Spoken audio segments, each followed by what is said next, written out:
Momento da pregação, Bruno G, edição de número 51, São Mateus, capítulo 17, versículo 1 até o 13, a transfiguração. Leamos o texto sagrado. 6 dias depois, tomou Jesus consigo a Pedro e a Tiago e a João, seu irmão, e os conduziu em particular a um alto monte, e transfigurou-se diante deles, e o seu rosto resplandeceu como o sol, e os seus vestidos se tornaram brancos como a luz. E eis que lhe apareceram Moisés e Elias, falando com ele. E Pedro, tomando a palavra, disse a Jesus: Senhor, bom é estarmos aqui. Se queres, façamos aqui 3 tabernáculos, um para ti, um para Moisés e um para Elias. E estando ele ainda a falar, eis que uma nuvem luminosa os cobriu. E da nuvem saiu uma voz que dizia: Esse é o meu amado filho, em quem me comprazo. Escutai-o. E os discípulos, ouvindo isto, caíram sobre seus rostos e tiveram grande medo. E aproximando-se, Jesus tocou-lhes e disse: Levantai-vos e não tenhais medo. E erguendo eles os olhos, ninguém viram senão unicamente a Jesus. E descendo eles do monte, Jesus lhes ordenou, dizendo: A ninguém conteis a visão, até que o Filho do Homem seja ressuscitado dos mortos. E os seus discípulos o interrogaram, dizendo: Por que dizem então os escribas que é mister que Elias venha primeiro? E Jesus respondendo disse-lhes: Em verdade, Elias virá primeiro e restaurará todas as coisas. Mas digo-vos que Elias já veio, e não o conheceram, mas fizeram-lhe tudo o que quiseram. Assim farão eles também padecer o Filho do Homem. Então entenderam os discípulos que lhes falara de João Batista. Então, 6 dias após a ministração da mensagem acerca dos discípulos que têm a incumbência e o dever de levar as suas próprias cruzes, Jesus toma consigo a Pedro e a Tiago e a João, seu irmão, e os conduziu em particular a um alto monte. Veja que Jesus tinha um irmão também chamado João, e Tiago possivelmente seria o seu irmão. Naquela época existiam nomes parecidos, homônios. Existia vários Tiagos, vários João, faz até com que nós pensamos, mas os discípulos de Jesus eram irmão dele, Tiago era irmão dele, João, que era o discípulo mais estimado, era irmão de Jesus. Possivelmente esse não, João seria um outro, pois era muito comum usar esses nomes, como Simão, Pedro. Os 3 discípulos do Senhor Jesus estavam lá. Pedro, que era a pedra. Tiago, que era o filho do trovão, o que era também seu discípulo, obviamente. E João, o agraciado por Deus. E os conduziu em particular a um alto monte. Subiram no monte de consagração, que o monte representa lugar de comunhão com Deus, lugar de buscar a face de Deus, pelo fato que no monte ou no morro existe silêncio. É um local inabitado, tem mar das virgens. Há como, então, portanto, ter uma comunhão maior com o Senhor, porque não tem ninguém para atrapalhar, para interromper.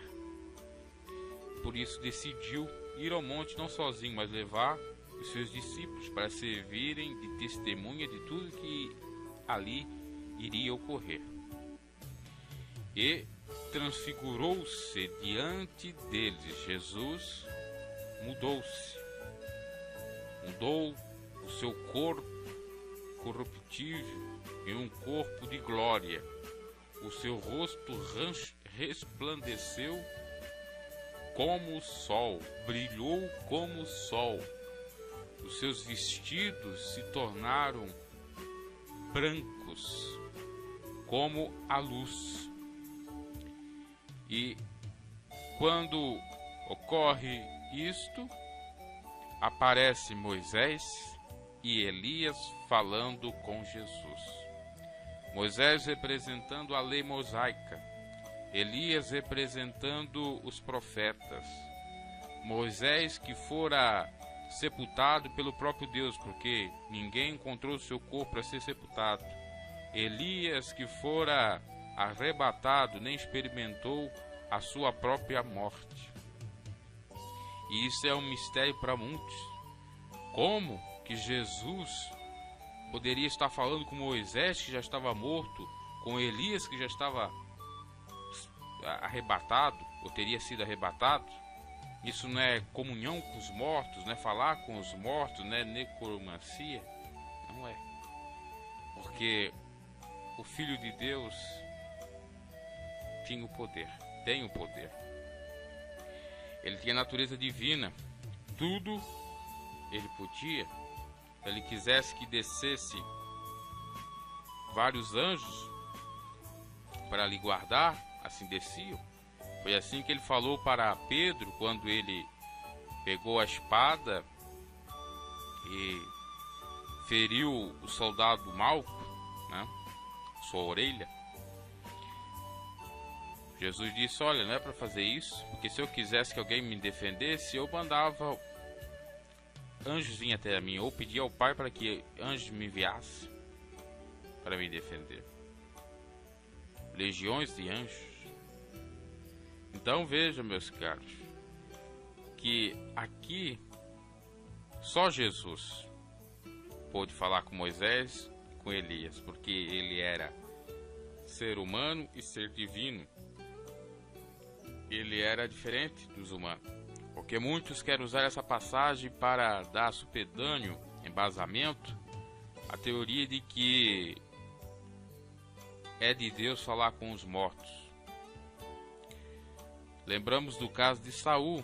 Saul foi falar com o morto, o profeta Samuel, deu no que deu, foi enganado, perdeu a peleja e se suicidou.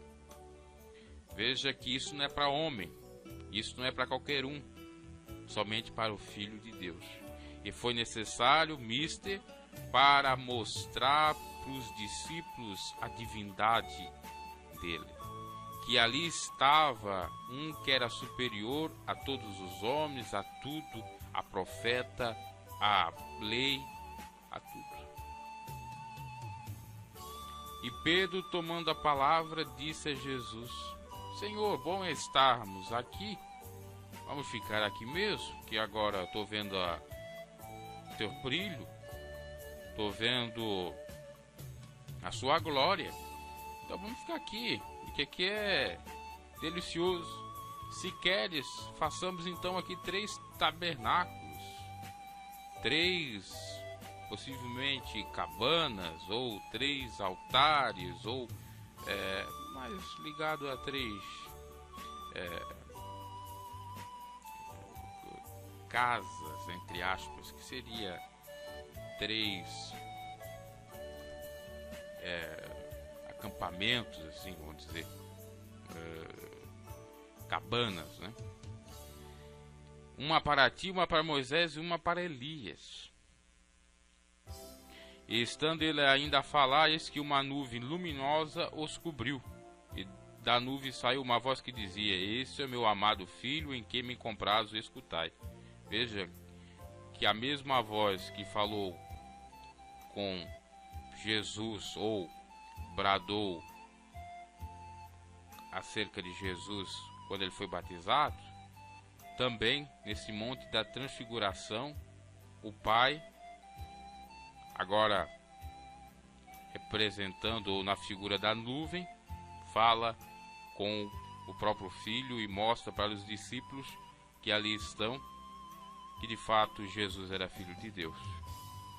E os discípulos, ouvindo isso, caíram sobre seus rostos e tiveram grande medo, receio. E aproximou-se Jesus, tocou-lhes e disse: Levantai-vos e não tenhais medo.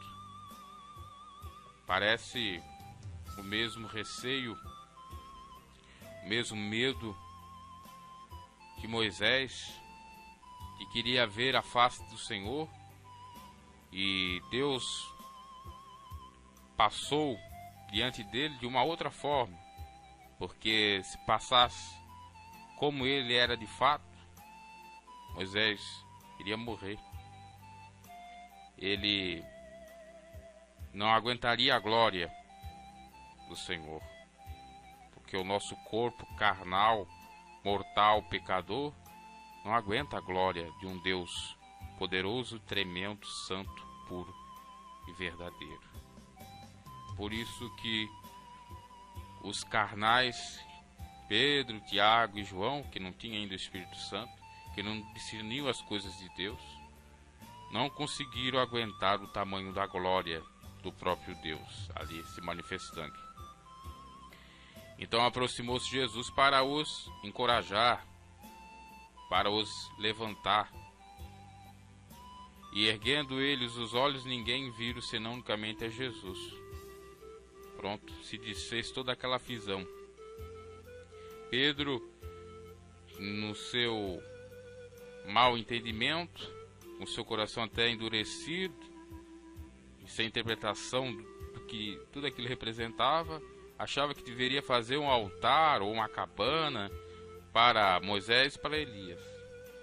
Não discernia ele que aquilo ali era apenas uma apresentação, possivelmente de fato, literalmente, no entanto instantânea, e de modo algum para serem adorados, porque se adora somente ao Senhor Jesus, se adora somente a Deus. Amai a Deus sobre todas as coisas, ao próximo a nós mesmos. Moisés era a figura da lei, Elias dos profetas, Jesus estava no meio deles, representando a sua maior idade, a sua supremacia. Então nós não devemos adorar Moisés nem Elias, não devemos fazer altares para Moisés nem Elias.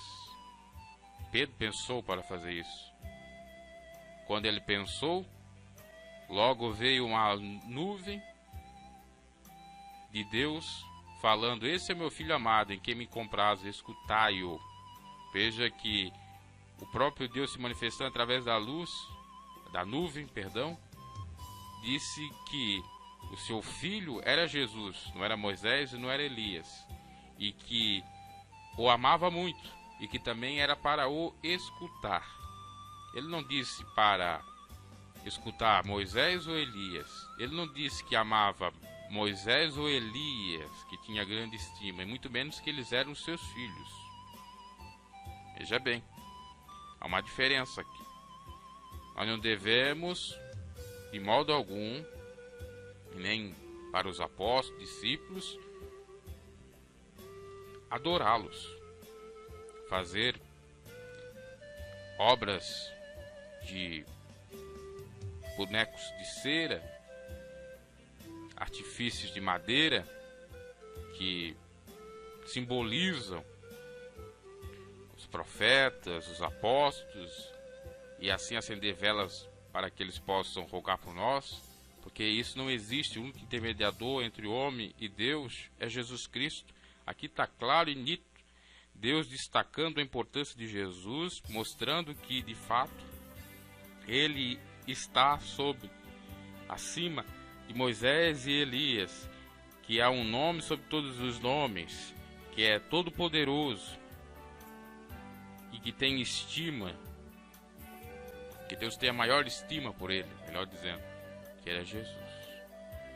Então os discípulos que ali estavam no monte ouviram que era para ouvir, escutar, dar ouvidos às palavras de Jesus, que era a sua doutrina, porque o filho estava no pai e o pai no filho. A doutrina que Jesus pregava era do pai, então é necessário observá-la.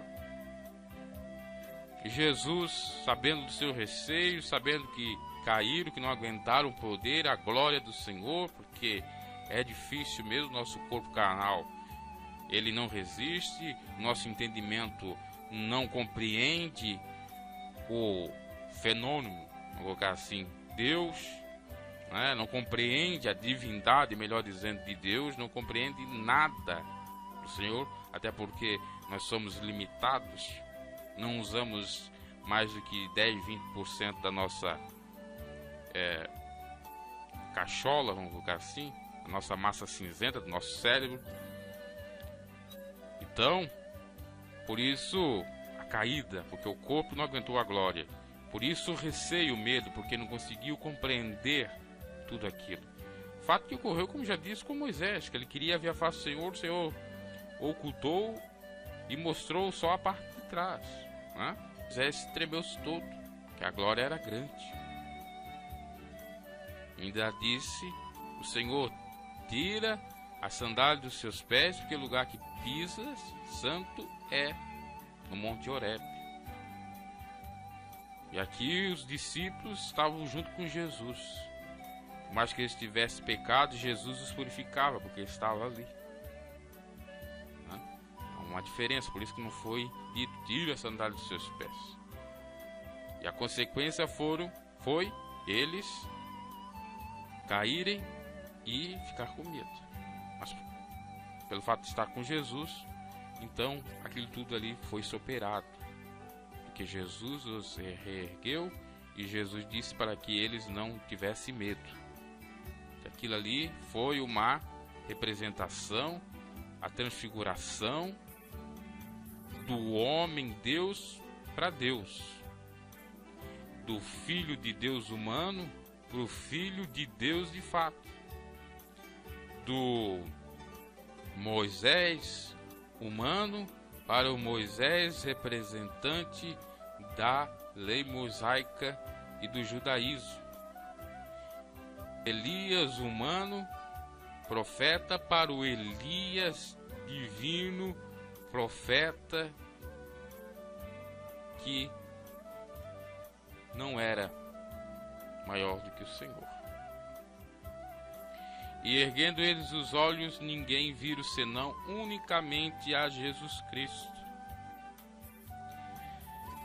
E descendo eles do monte, Jesus lhes ordenou, dizendo: a ninguém conteis a visão, até que o Filho do Homem, o próprio Jesus, seja ou fosse ressuscitado dos mortos.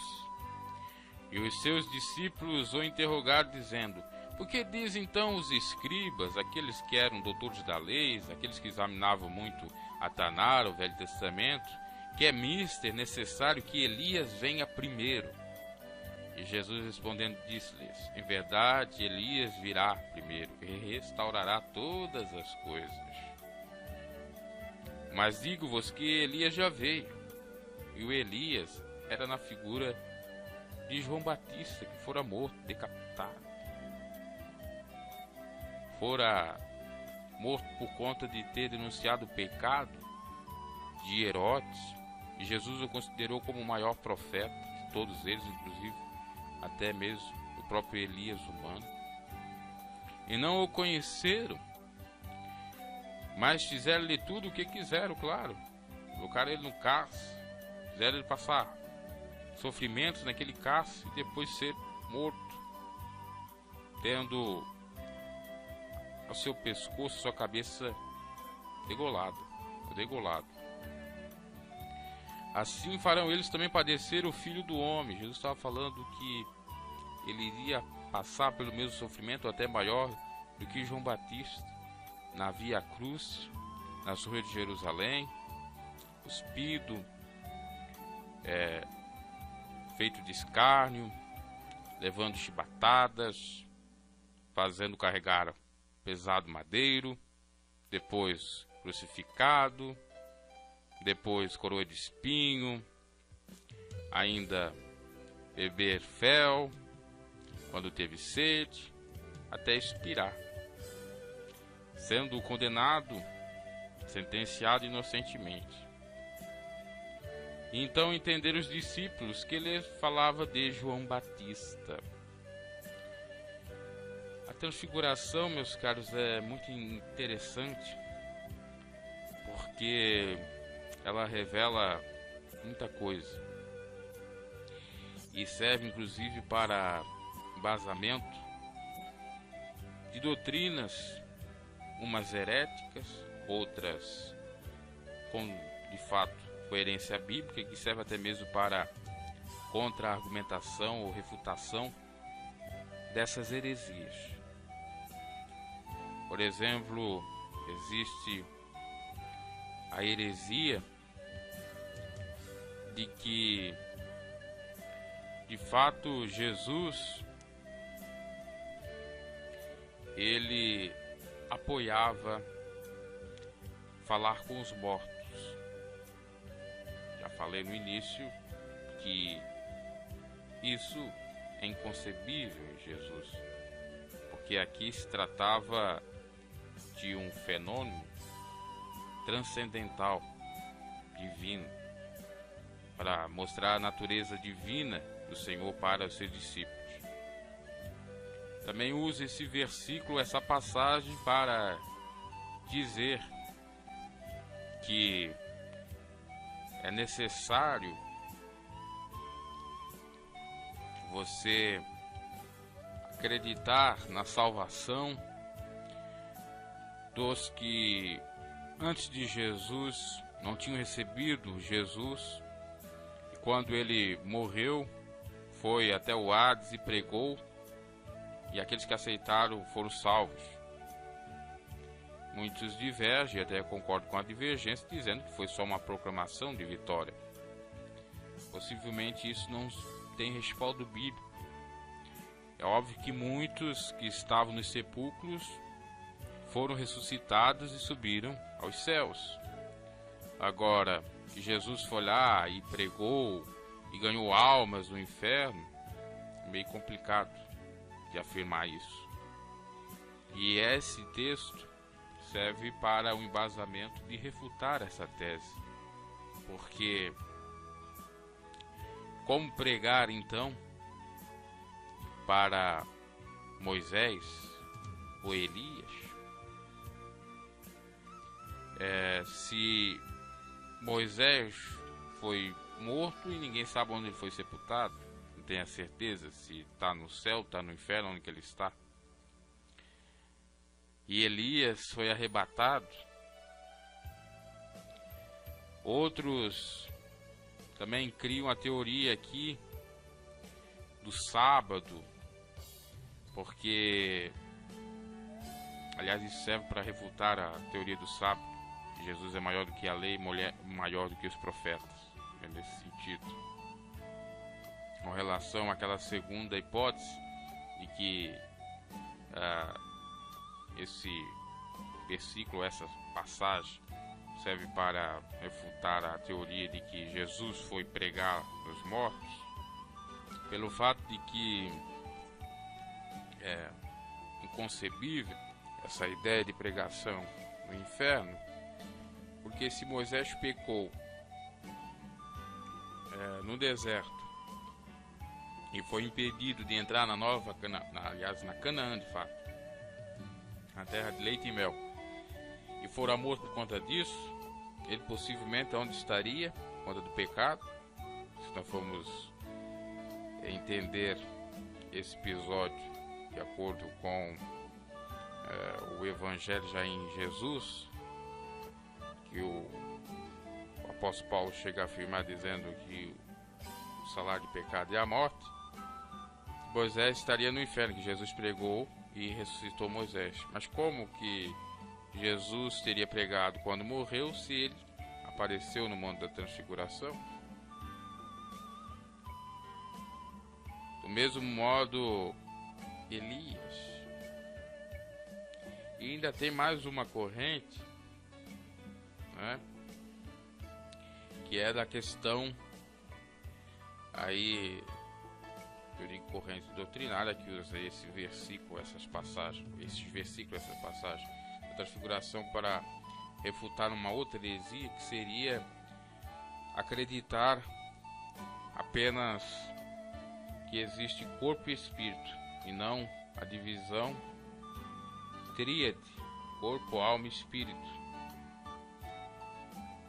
Pois aqui dá para entender claramente que o nosso corpo ele descansa, nosso espírito retorna a Deus e a nossa alma ou vai para o Hades ou vai para os céus, ou sei da Abraão, como preferir. Tem vários outros significados ou nomenclaturas. Sendo Moisés que foi sepultado por Deus, que ninguém sabe onde foi sepultado, e aparece agora falando com Jesus, e se não existe isso, né? Não existe a alma, ou existe a morte profunda, o sono profundo da alma, Moisés não estaria aqui falando com Jesus, porque Moisés não foi arrebatado, Elias foi, agora Moisés não foi. Que é que a igreja adventista prega, né? Que não existe alma, ou que se existe alma, ela, quando nós falecemos, ela fica num sono profundo, adormecida para todo sempre. Não é verdade. Como é que Moisés está aqui? Aí muitos vão dizer, não, mas não é o Moisés, é o espírito de Moisés. Se fosse o espírito apenas de Moisés e não a alma dele, já que há uma diferença de espírito, porque o espírito é o espírito vivente e a alma é a sede do entendimento. E a alma é exatamente a própria pessoa, a essência da pessoa. Aqui eles aparentaram propriamente a essência de cada um, tanto de Moisés como de Elias, porque tanto Moisés e Elias falavam com Jesus. O espírito não pode falar, o espírito é só vida. O espírito seria uma pessoa com corpo e com vida nesse corpo, mas sem pensar, raciocinar, ouvir, falar, cheirar. Motivo. Isso seria apenas o corpo e o espírito. Agora, quando existe o corpo, vai ter que ter o espírito para ter vida. Para ter consciência é necessário ter alma. Aí muitos dizem que espírito é que nem mente. O espírito pode representar a mente, porque de fato, quando há vida, há a mente, há o cérebro, mas não há o raciocínio. É a alma que dá esse raciocínio, é a alma que dá tudo. Então, enfim, há muita divergência nisso, mas essa passagem específica ela refuta muito bem essa teoria dos adventistas do sono profundo da alma, ou do que não existe. E não é só eles, os outros também, religiosos, que não existe alma. E o que nós temos que pregar é isso, meus caros. Que Jesus podia fazer tudo. Que Jesus pode fazer tudo, porque Ele é o mesmo ontem, hoje e eternamente. Que Ele, do mesmo modo que se revelou aos seus discípulos, mostrando que Ele era o Filho de Deus, Ele pode se revelar a nós, para mostrar que de fato nós temos que o aceitar para ter vida e vida eterna. E assim Ele trabalha de acordo com o seu próprio querer, de uma maneira misteriosa, sobrenatural, que não entendemos. E para cada pessoa é diferente. Que Deus os abençoe. Até a próxima. Que esse Jesus possa resplandecer na sua vida. Que esse Jesus possa se apresentar diante de ti. E para isso é necessário você abrir seu coração. Eis que estou à porta e bato. Se você abrir, serei contigo e tu comigo. Essas são as palavras de Jesus para a sua igreja. Então ouvimos Ele, damos crédito a Ele, que o próprio Deus mandou nós darmos ouvido a Jesus. Não foi o homem, foi o próprio Deus. Então pensamos nesse sentido, meus caros, para sermos abençoados por Jeová. Que Deus os abençoe. Damos ouvido ao Espírito de Deus, que hoje faz o papel de Jesus na terra. Porque assim estaremos fazendo bem para a nossa vida, para a nossa alma, para, inclusive, todas as áreas da nossa vida e para os nossos familiares também. Até mais.